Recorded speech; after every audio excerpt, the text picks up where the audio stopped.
Cinema നിർമ്മാതാവും പാചക വിദഗ്ധനുമായ നൌഷാദ് ഗുരുതരാവസ്ഥയിൽ. തിരുവല്ലയിലെ സ്വകാര്യ ആശുപത്രിയിൽ വെന്റിലേറ്ററിലാണ് നൌഷാദ് എന്നും ഏവരും അദ്ദേഹത്തിനു വേണ്ടി പ്രാർത്ഥിക്കണമെന്നും നിർമ്മാതാവ് നൌഷാദ് ആലത്തൂർ അറിയിക്കുകയുണ്ടായി.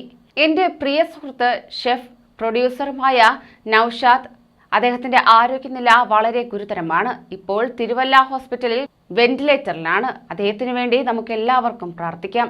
2 ആഴ്ച മുമ്പാണ് അദ്ദേഹത്തിന്റെ ഭാര്യ നമ്മളെല്ലാം വിട്ടുപിരിഞ്ഞു പോയത്. ഒരു മകൾ മാത്രമാണ് ഇവർക്കുള്ളത് എന്നും കുറിപ്പിൽ പറയുകയുണ്ടായി. കാഴ്ച, ചട്ടമ്പിനാട്, ബെസ്റ്റ് ആക്ടർ, ലയൺ, പയ്യൻ, സ്പാനിഷ് മസാല തുടങ്ങിയ ചിത്രങ്ങളുടെ നിർമ്മാതാവാണ് നൌഷാദ്. രുചിലോകത്ത് കയ്യൊപ്പ് പതിപ്പിച്ചൊരു താരമാണ് ഷെഫ് നൌഷാദ്.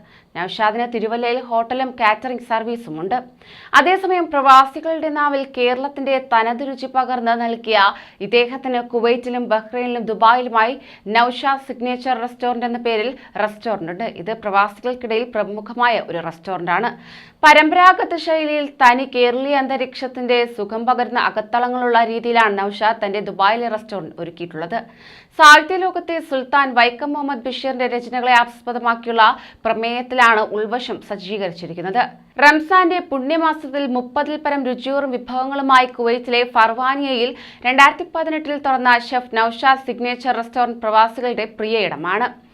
നിർമ്മാതാവ് ആന്റോ ജോസഫ് അടക്കമുള്ളവർ ആശുപത്രിയിലെത്തി വിവരങ്ങൾ ചോദിച്ചറിഞ്ഞിട്ടുണ്ട്. സിനിമാ നിർമ്മാണത്തോടൊപ്പം ഏറെ നാളായി പാചകരംഗത്ത് സജീവമായുള്ള നൌഷാദ് തിരുവല്ലയിൽ ഹോട്ടലും കാറ്ററിംഗ് സർവീസും നടത്തുന്നുണ്ട്. TV ചാനലുകളിൽ പാചക പരിപാടികളും അവതരിപ്പിക്കാറുണ്ടായിരുന്നു ഇദ്ദേഹം. അതോടൊപ്പം തന്നെ കാറ്ററിംഗ് ബിസിനസ്സുള്ള താൻ അവിചാരിതമായാണ് നിർമ്മാതാവായത് എന്ന് മുൻപ് ഒരു അഭിമുഖത്തിൽ ഇദ്ദേഹം വ്യക്തമാക്കിയിരുന്നു. തന്റെ അയൽക്കാരനായ ബ്ലസ്സി ആദ്യമായി ചെയ്യാൻ ഒരുങ്ങിയ പ്രൊജക്റ്റുമായി നിർമ്മാതാക്കളെ അന്വേഷിച്ച് നടന്നപ്പോൾ പലരും അതിന് തയ്യാറായില്ല. അങ്ങനെയാണ് സേവി മനോ മാത്യുവിനൊപ്പം കാഴ്ച എന്ന മമ്മൂട്ടി ചിത്രം ചെയ്തത്. ആദ്യ ചിത്രം വൻ വിജയമായതോടെ പ്രമുഖർ പിന്നാലെ എത്തി. അങ്ങനെയാണ് നിരവധി ഹിറ്റ് സിനിമകൾ ചെയ്തതും. എന്നാൽ സ്പെയിനിൽ ഷൂട്ട് ചെയ്ത സ്പാനിഷ് മസാല എന്ന ചിത്രം ചെയ്തപ്പോൾ 6 കോടിയോളം നഷ്ടമായെന്നും അദ്ദേഹം വെളിപ്പെടുത്തി. സ്പെയിനിലെ പ്രൊഡക്ഷൻ യൂണിറ്റിന്റെ നിസ്സഹകരണത്താൽ സംഭവിച്ചതായിരുന്നു അത് എന്നും അദ്ദേഹം പറയുകയുണ്ടായി.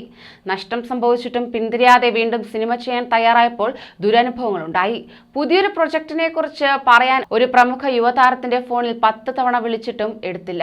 ഇത്തരത്തിലുള്ള നിരവധി അനുഭവങ്ങൾ. പലതവണ ഇത്തരം അവസ്ഥകൾ ഉണ്ടായപ്പോൾ സിനിമാ നിർമ്മാണം നിർത്തി. സംവിധായകരിൽ പലരും തങ്ങളുടെ പടത്തിന്റെ നിർമ്മാണ ചുമതല സ്വയം ഏറ്റെടുക്കുകയും ചെയ്യുന്നത് ട്രെൻഡായിട്ടുണ്ടെന്നും അദ്ദേഹം പറഞ്ഞു.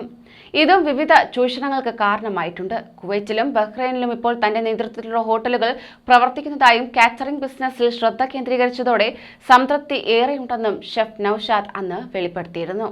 എന്തായാലും ഷെഫ് നൌഷാദിനായി പ്രാർത്ഥനയിലാണ് പ്രവാസ ലോകം. കൂടുതൽ പ്രവാസി വാർത്തകൾക്കായി ഈ ചാനൽ സബ്സ്ക്രൈബ് ചെയ്യൂ.